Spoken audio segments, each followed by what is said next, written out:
Bienvenue au Polysécure, épisode spécial Sécure. Je suis accompagné de Nadir. Est-ce que tu peux te présenter? Merci Nicolas. Je m'appelle Nadir Kati. Je suis un ingénieur en informatique de formation et j'ai eu ma maîtrise en génie logiciel à l'ETS de Montréal. J'ai une expérience de 15 ans pendant lesquelles j'ai travaillé principalement dans des startups où j'ai porté plusieurs casquettes. Et parmi ces rôles, je peux citer Solution Architect, Head of Engineering et Security and Compliance Officer. Présentement, je suis le fondateur de Securely. Securely, c'est une solution SaaS québécoise conçue pour aider, simplifier et automatiser aussi le processus de conformité avec les cadres de sécurité et de confidentialité traditionnellement très complexes et très manuels.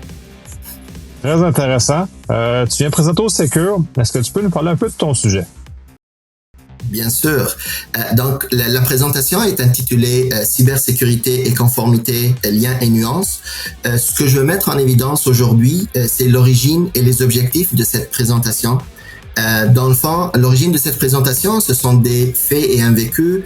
J'ai souvent entendu et parlé même avec des gens dans différents cadres, même des entrepreneurs qui confondent complètement les deux termes. Je parle ici de cybersécurité conformité et qui pensent des fois que l'un signifie l'autre, etc.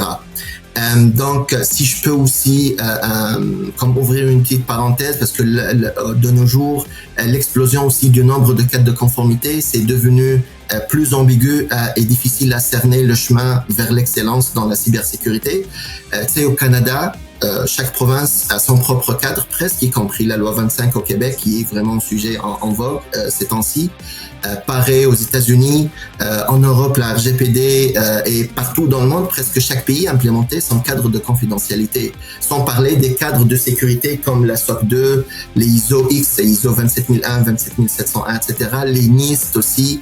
Récemment, il y a eu deux cadres très importants pour l'utilisation sécuritaire et responsable de l'intelligence artificielle. Là, on parle de l'EU AI Act, donc le AI Act de l'Union européenne, et le NIST AI RMF, donc le Risk Management Framework pour le AI aussi, qui a été développé par le NIST. Donc ça aussi, ça vraiment complique les choses pour les entrepreneurs.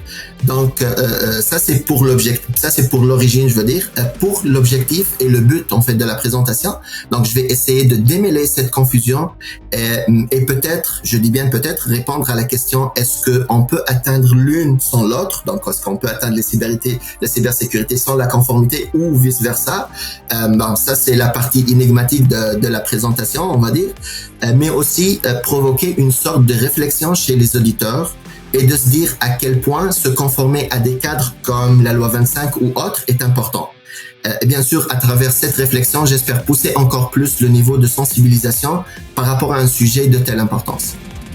Oui, très intéressant. Je pense que ça va soulever les passions. C'est un sujet qui a souvent soulevé les passions chez les professionnels en cyber. Donc, j'ai très hâte d'écouter ce que tu as à dire. Je te remercie des moments pour venir justement présenter cet excellent sujet.